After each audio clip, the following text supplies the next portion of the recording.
জলদাপাড়া অভয়ারণ্য সীসামারা নদীর জল ফুসছে। বাঁধ ভেঙে গ্রামে ঢুকে পড়েছে সীসামারা নদীর জল।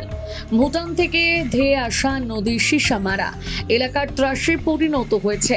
জঙ্গল থেকে অনেক গাছ ভেসে আসছে, ভয়াবহ রূপ নিয়েছে নদী। আতঙ্কিত গোটা জলদাপাড়ার মানুষজন। সুবিধা হচ্ছে যদি বলেন। অনেক অসুবিধা, বাঁচাই মুশকিল। সারা রাত ঘুম নাই, এই যে নদীর শব্দ শোনা যায়, অনেক মুশকিল। বেশি দূর তো নাই, আমার বাড়ি পাশেই পড়ে। তার জন্য আমার বাঁচার সুব্যবস্থা এমার্জেন্সি হিসাবে করে সরকারে একটা আশা আর কি।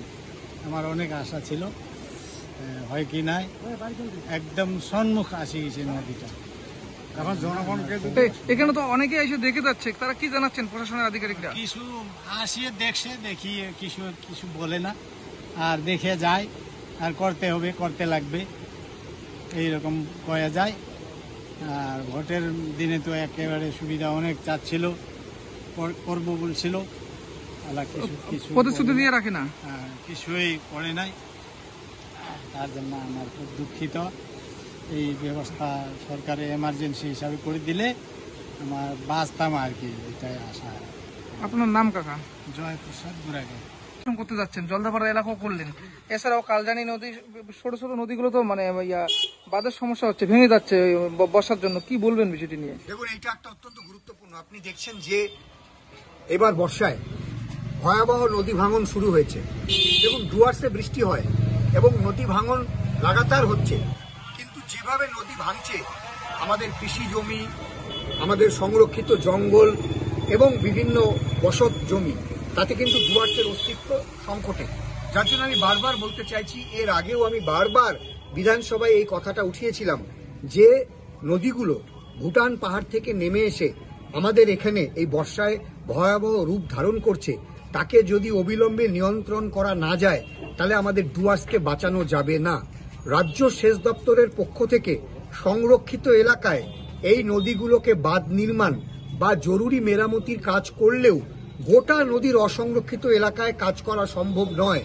তবুও রাজ্য সেচ দপ্তর এখন চেষ্টা করছে বিভিন্ন নদীতে একটা ড্রেজিং প্রক্রিয়া শুরু করবার, কিন্তু এটা অত্যন্ত ব্যয় সাপেক্ষ। এক্ষেত্রে কেন্দ্রীয় সরকারের হস্তক্ষেপ জরুরি, কারণ ভুটান পাহাড় থেকে নেমে আসা নদী একটা আন্তর্জাতিক বিষয়। এই নদী কখন ভুটান পাহাড় জল ছাড়ছে, কিভাবে নদী গতিপথ চেঞ্জ হচ্ছে, এই বছর নদী যে গতিপথে যাচ্ছে, আগামী বছর নদীর গতিপথ সেখানে থাকছে না। তাহলে এই বিষয়গুলো আলোচনা করবার জন্য অবিলম্বে কেন্দ্রীয় সরকারের উচিত ভুটানের সঙ্গে একটা আলোচনায় বসা, এবং আমাদের দাবি, আমার দাবি, ভারত ভুটান যৌথ নদী কমিশন তৈরি করা। এটা না করলে এবং এই ব্যাপারে কেন্দ্রীয় যদি অর্থ বরাদ্দ না হয়, আমাদের এই ডুয়ার্সের নদীর ড্রেজিং, এই বোল্ডার বালি তোলা এবং এই নদীর গতিপথ নিয়ন্ত্রণ করা, ডুয়ার্সকে বাঁচানো যাবে না। কেন্দ্রীয় প্রতিনিধি দলকে অবিলম্বে ভিজিট করে একটা রিপোর্ট দেওয়া দরকার। না হলে কিন্তু আমাদের ডুয়ার্সের গ্রাম, ডুয়ার্সের চা বাগান, ডুয়ার্সের জঙ্গল সব এই পাহাড়ি ভুটানের নদীর এই গ্রাসে পড়ে শেষ হয়ে যাবে। আমাদের এই মাতৃভূমিটাই থাকবে না। আপনি বিধানসভা? আমি বিধানসভায়, আপনারা জানেন, ইতিমধ্যে তুলেছি। আমি সবার কাছে অনুরোধ করছি, ভারত ভুটান যৌথ নদী কমিশন গঠন হওয়া দরকার।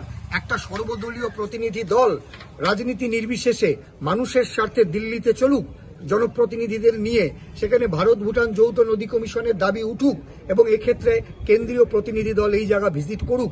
এই দায়িত্ব কিন্তু নেওয়া দরকার এখানকার সকলকে।